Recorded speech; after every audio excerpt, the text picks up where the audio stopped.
The day I saw their smiling faces on that Caribbean cruise, something inside me snapped. My son had told me, "Mom, we can't afford the trip." But there he was, champagne in hand, laughing with his wife's family. That's when I realized they didn't cancel the trip, they canceled me. The day I saw those pictures, something inside me snapped. There they were, my son Daniel, his wife Vanessa, my two grandchildren Aaron and Grace, and even Vanessa's parents, standing on the deck of a luxury Caribbean cruise ship, champagne glasses raised, smiling like life had never been sweeter. The caption read, "Unforgettable family vacation." Unforgettable. That word hit me like a knife twisting in my chest. Because just 3 weeks earlier, Daniel had called me, his voice full of practiced guilt and exhaustion. "Mom, we had to cancel the family trip. Finances won't allow it right now. I promise we'll reschedule once things settle down." And like the fool I was, I believed him. I told him not to worry, that money wasn't everything, that we could always travel another time. I even offered to help. Again, he said no, of course, with that tender voice he always used when he wanted to sound responsible. "You've already done enough, Mom." I thought my son was finally learning. I thought wrong. Now as I stared at my phone, scrolling through their photos under that blinding Caribbean sun, I realized just how deep the lie went. The ocean behind them sparkled like liquid diamonds. Vanessa wore a coral dress that probably cost more than my monthly pension. My grandchildren grinned beside a swimming pool that stretched to infinity, each of them wearing designer straw hats, the kind you only find on luxury cruise lines. Everyone was there. Everyone except me. My first instinct was disbelief. My brain tried to convince me there must be some explanation. Maybe these were old pictures, maybe a company retreat, maybe someone else's account entirely. But as I looked closer, I saw it. A reflection. In one of the photos, the glass window behind them captured Daniel's hand holding a cocktail, his wedding ring unmistakable, the cruise logo printed across the glass behind him. There was no mistake. This was now. This was them. And this was betrayal. I didn't cry. I didn't call. I didn't yell. I simply sat there, my phone heavy in my trembling hand, as the truth seeped into every corner of my body. For years I had given Daniel everything: money, time, love, forgiveness.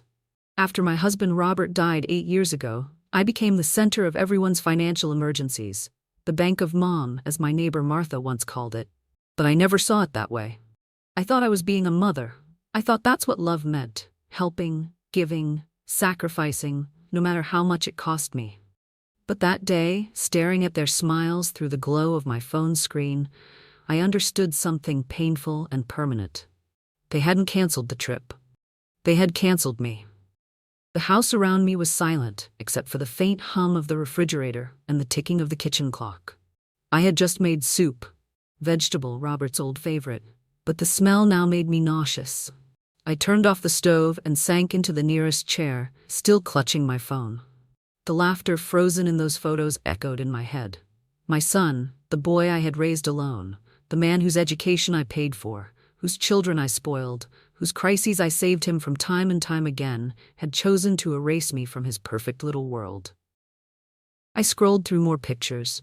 Vanessa and her mother, Patricia Owens, posing together in matching dresses, holding hands like mother and daughter. That one hurt the most. It wasn't just exclusion, it was replacement. I was the invisible grandmother, the one who funded birthday parties, college tuitions, and endless emergencies. Yet I was never good enough to stand beside them in their precious family memories. The next picture was the final blow, a group shot. Daniel, Vanessa, the kids, and Vanessa's parents, all toasting with glasses of champagne. The caption read, "Family is everything." My vision blurred. I didn't even realize I'd dropped the phone until I heard it hit the floor. For a long time, I sat there in silence, my mind replaying every favor, every loan, every sleepless night spent worrying about their comfort while ignoring my own loneliness. I thought about the day Daniel asked me for $10,000 for Grace's Sweet 16. "Just a loan, Mom," he'd said. "We'll pay you back in 6 months." He never did. None of them ever did.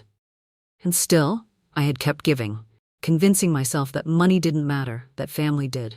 What a cruel irony. That night, I didn't eat, I didn't sleep. I just sat in my small living room, staring out the window into the dark street beyond, the glow of my phone still burning in my mind. I thought about calling him, demanding an explanation. But what was there to explain? The pictures said it all.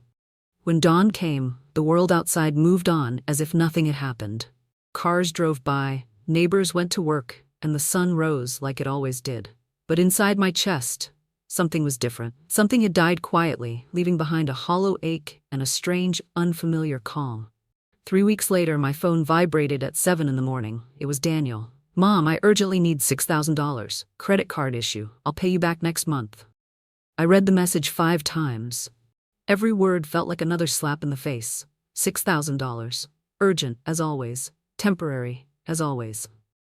I stared at the screen for a long moment, then placed the phone down and whispered to myself, "Not this time." My fingers shook as I typed my reply. "Ask your wife's family." 4 words. Simple, sharp, final. They cost me 8 years of guilt, but they bought me something priceless: freedom. As the message sent, I felt my heartbeat slow. I sat there, back straight, breathing deeper than I had in years. The air tasted different, cleaner somehow. I didn't know what would happen next. I didn't know how Daniel would react. But for the first time in nearly a decade, I felt something powerful, something dangerous, something holy. Peace. It didn't start with betrayal. It started with love. Or what I thought love was. 8 years ago, when my husband Robert died, the house felt too quiet.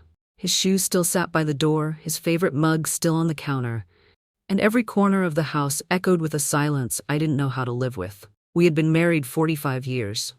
When he passed, I didn't just lose a husband, I lost the rhythm of my life. Daniel was there in the beginning. He visited every weekend, bringing Vanessa and the kids. He'd hug me long and tight like he used to as a little boy, his cheek warm against mine. "You holding up okay, Mom?" he'd ask. I'd smile and tell him I was fine, though my voice trembled every time. He'd squeeze my hand, then say, "You know we're here for you, whatever you need." I believed him. I didn't see the shift happening, the slow, almost invisible exchange of roles. One moment I was the grieving mother leaning on her son. The next, I was the dependable wallet he leaned on. The first time Daniel asked for help, it sounded harmless. "Mom, we want to do something special for Grace's 16th birthday. Nothing crazy, just a nice memory." Vanessa sat beside him, smiling sweetly, her hands folded on her lap. "She's had such a hard year at school," she said softly. "We just want to make her feel special." I nodded before he even mentioned the amount. $10,000. A loan, of course, temporary. They'd pay me back in 6 months. I transferred it the next day. Grace's party was beautiful. Expensive decorations, a private venue, even a chocolate fountain. I remember sitting at a back table, watching my granddaughter dance in her pink dress, the lights shimmering across her curls. She looked so happy.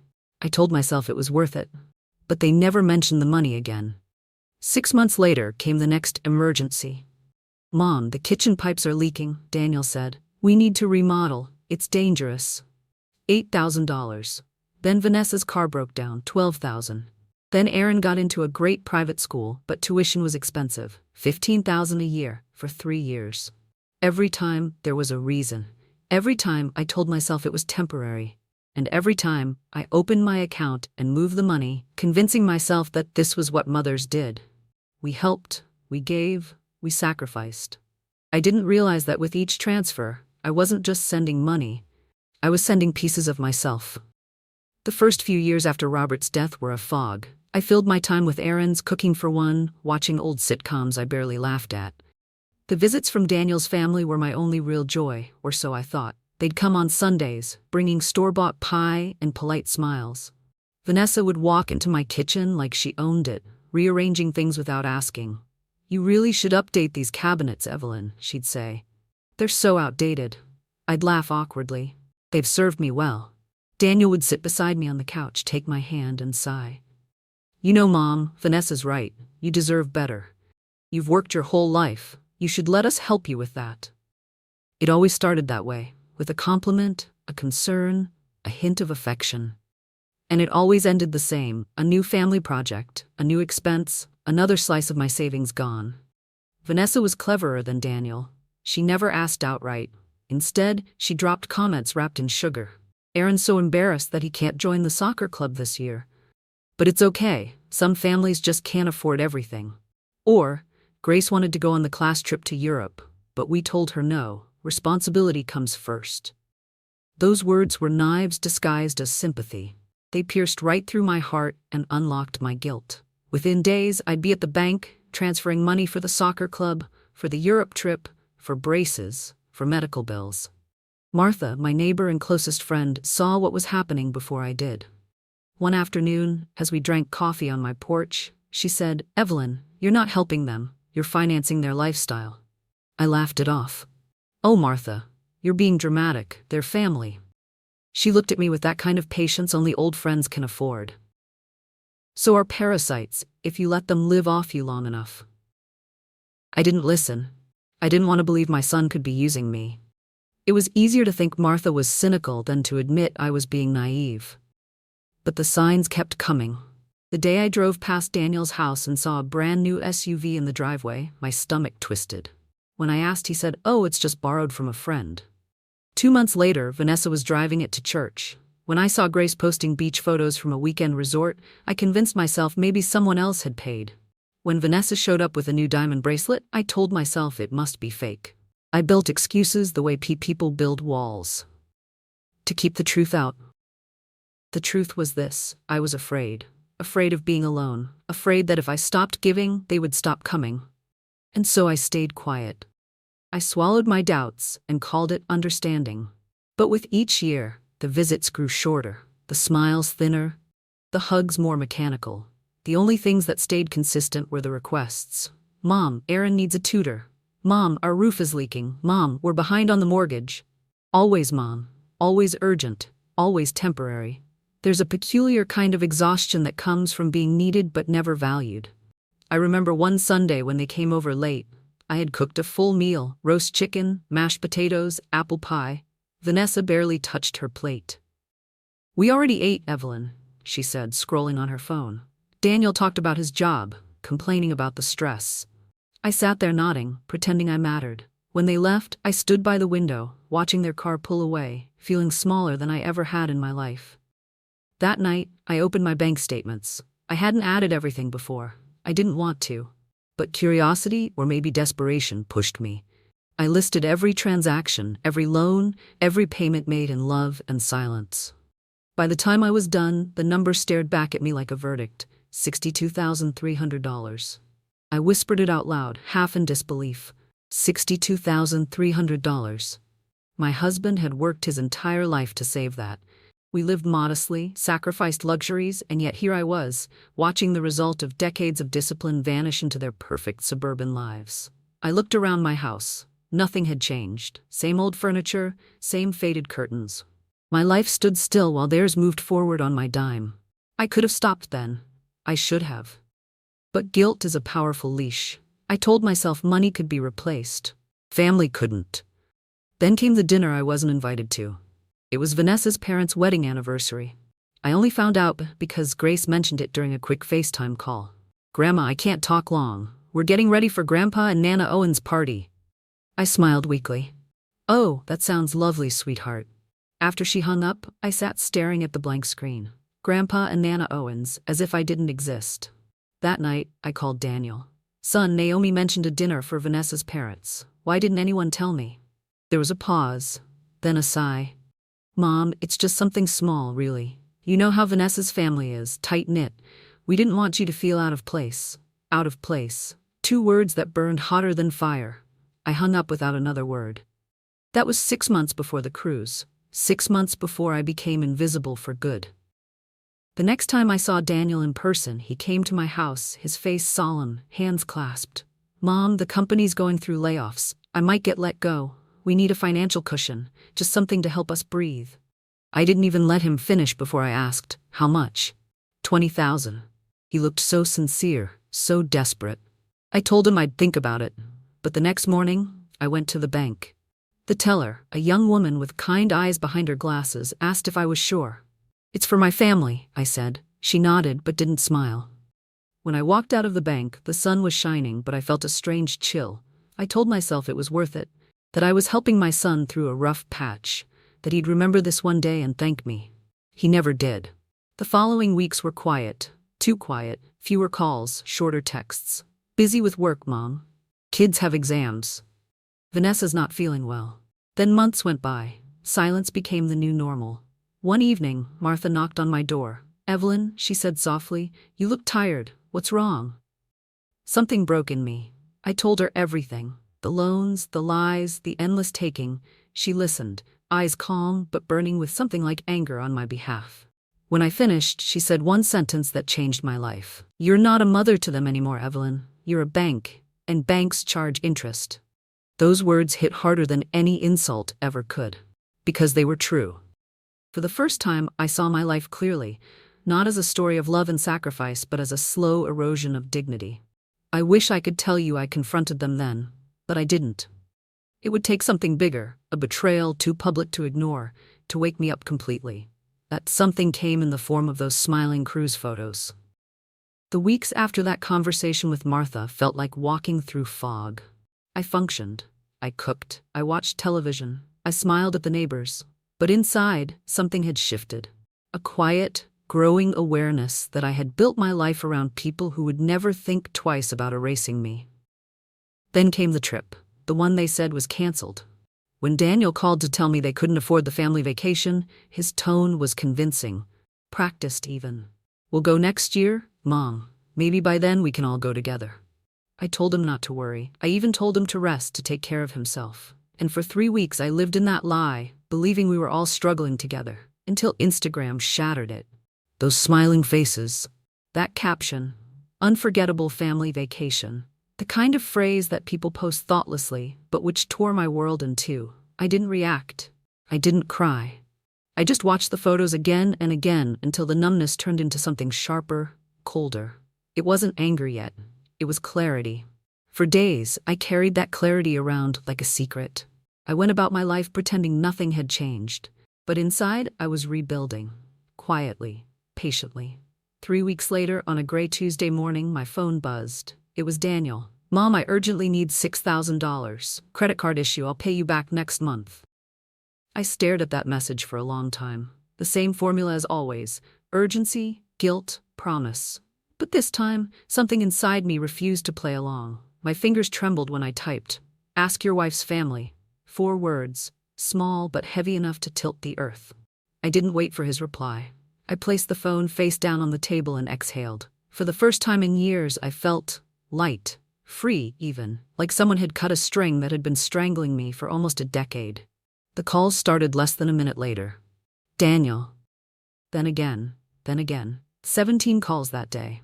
I didn't answer any of them. Every vibration of that phone felt like an earthquake shaking the foundations of the old Evelyn, the one who gave, forgave, excused. Each ignored ring was a small act of rebellion, a statement.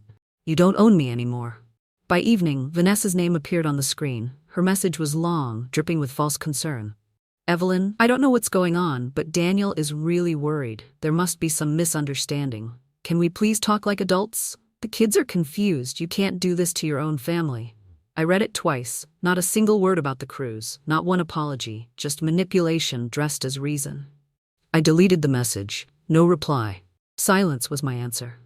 That same afternoon, I went to the bank. The same teller was there, the young woman with rectangular glasses. She remembered me. "Mrs. Carter," she said gently. "Back again?" "Yes," I replied. "I need to close my joint account with my son. Cancel all cards in his and his wife's names, and please block any automatic transfers." Her eyebrows lifted slightly. "Are you sure?" I looked straight into her eyes. "Completely." It took nearly 2 hours to sign all the forms, to finalize every last detail. Each signature felt like shedding another chain. When she handed me the final document and said, "It's done," I almost cried, not from sadness, from relief. Walking out of that bank, the sunlight felt different, brighter, cleaner. I didn't know what the future would look like, but I knew one thing: it would finally belong to me. That night, I sat in my kitchen, eating alone like always. But this time, it didn't hurt. I set the table properly, lit a candle, poured myself a glass of wine. I wasn't celebrating revenge. I was celebrating release. The next morning, the silence was replaced by fury. Daniel called again and again. When I didn't answer, he came. He didn't call ahead. He didn't knock politely. He rang the doorbell until I opened it. He stood there in the hallway, tanned from the Caribbean sun, wearing a crisp shirt that screamed luxury. I could still smell the ocean on him. "Mom, we need to talk, he said, voice tight, eyes sharp. I didn't invite him in. Talk, I said simply. He blinked. What's going on with you? You closed the account, canceled the cards. What the hell, Mom? You can't just do that. I can, I said. And I did. This is ridiculous. You can't ignore me. I'm your son. Yes, I replied calmly. My son, not my creditor, not my responsibility, my son. He looked startled, as if the word responsibility was foreign to him. Mom, if this is about the trip, don't, I interrupted. Don't you dare say that word. He froze. You lied to me, I said quietly. You looked me in the eye and told me you couldn't afford a trip, and then you took your wife's family instead. It was a misunderstanding, he said, voice rising. We were going to tell you. Vanessa wanted to surprise you later. I laughed, a dry, bitter sound. A surprise? You mean the kind where I find out through social media that I've been replaced? That kind? His jaw tightened. You're blowing this out of proportion. It was just a vacation. No, I said firmly. It was the moment I finally saw who you really are. He ran a hand through his hair, frustrated. Mom, I don't know what's gotten into you, but you're being dramatic. I'm asking for a loan, not charity. I've always paid you back. That broke something in me. The sheer audacity of that lie. I took a deep breath and said, in 8 years, Daniel, you haven't paid me back a single dollar. Not one. Do you want to know how much you owe me? $62,300. He stared at me, speechless. I continued. I did the math. Every party, every car, every tuition payment, every emergency. $62,300, all of it given because I loved you, because I believed family meant helping, but all I've done is fund your comfort while buying my own loneliness. Mom? No, I said louder. You don't get to mom me anymore. I am not your safety net. I am not your ATM. I am your mother, and you have treated me like a paycheck with a pulse. For a moment, silence filled the space between us. Then his voice dropped low, dangerous. You're making a mistake. You're going to end up alone, old and alone, and when you need something, when you're the one asking for help, I won't be there. I met his gaze steadily. I've already been alone, Daniel, for years. You just never noticed. He took a step back, disbelief flashing across his face. You're being selfish, he spat. After everything we've done for you. I almost laughed. Everything you've done for me? Do you mean the 10-minute visits once a month? The recycled excuses? The lies? If that's love, then I'd rather have solitude. He looked like he wanted to argue, but the words wouldn't come. His mask cracked for just a moment, and underneath I saw something I hadn't seen in years. Fear.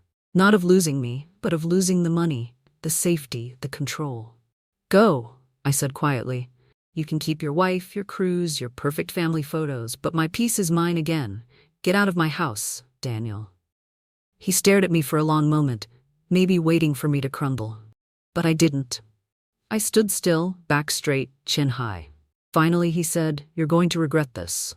I don't think so, I whispered. He left. The door clicked shut behind him, and for a long moment, I just stood there. My hands were shaking. My heart was racing. But the world didn't end. The ceiling didn't collapse. The sky didn't fall. I was still standing.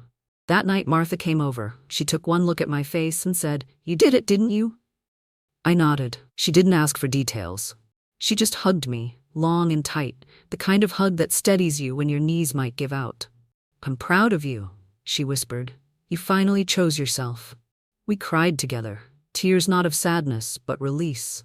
Something inside me, something ancient and heavy, finally loosened. The next morning, I woke up to sunlight filtering through my curtains, and for the first time in years, the air felt light. No phone buzzing with requests, no guilt, no dread, no weight. Just peace. I made breakfast for one, and actually ate it. I brewed coffee and savored it slowly. I didn't rush. I didn't worry. And when I looked at my reflection in the kitchen window, I almost didn't recognize the woman staring back. Her eyes were tired, yes, but free. That was the morning Evelyn Carter was reborn. For days after Daniel left, I moved through the house as if learning how to live inside my own silence. It was strange. This quiet no longer felt like punishment. It felt like peace. Every morning I woke up to sunlight instead of guilt. I brewed my coffee, not out of habit, but out of choice. I watered my plants, I walked with Martha to the park, and I sat on my porch watching the world move at its own pace.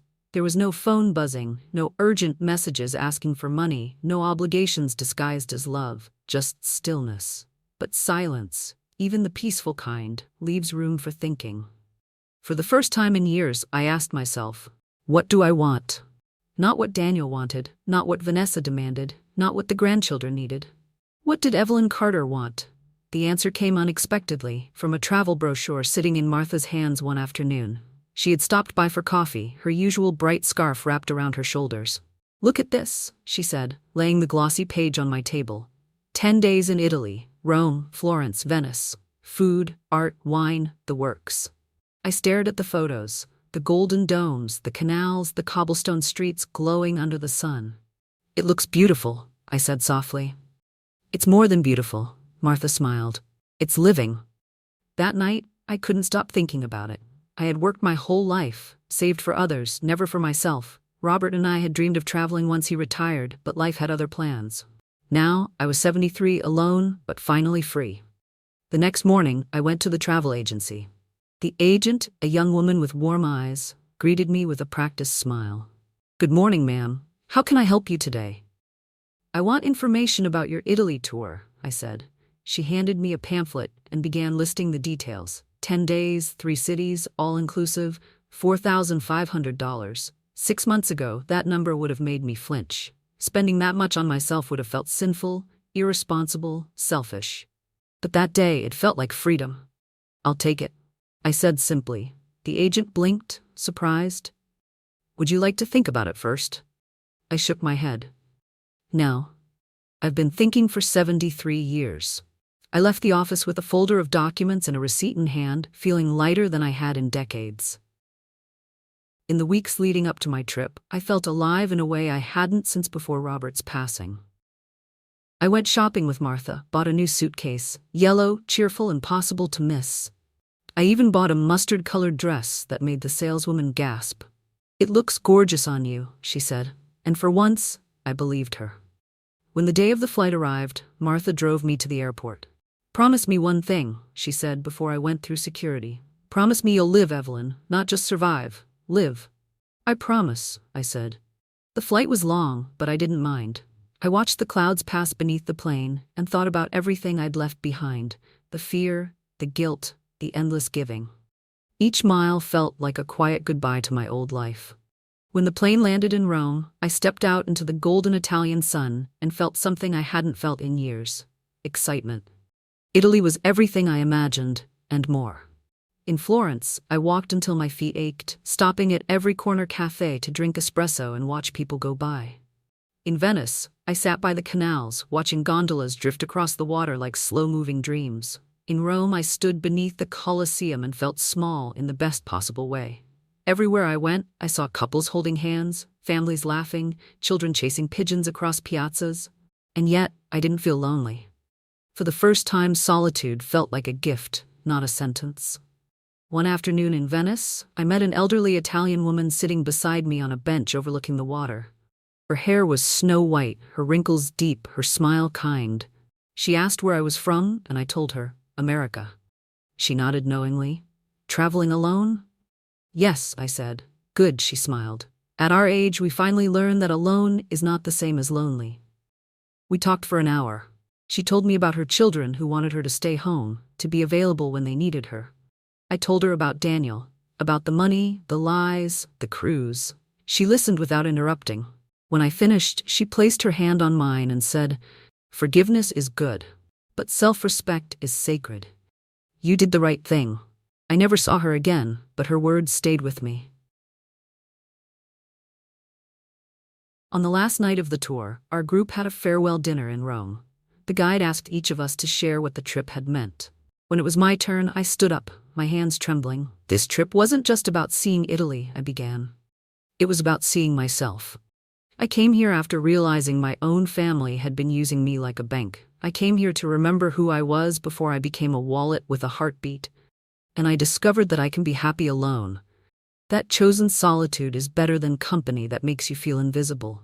This trip didn't just show me the world. It gave me back my dignity." When I finished, the room was silent. Then people clapped softly. A woman from Canada hugged me, whispering, "Me too." That night, in my hotel room, I turned on my phone for the first time in days. 53 unread messages. Most were from Vanessa, angry, manipulative, full of accusations. "You've ruined our lives, Evelyn.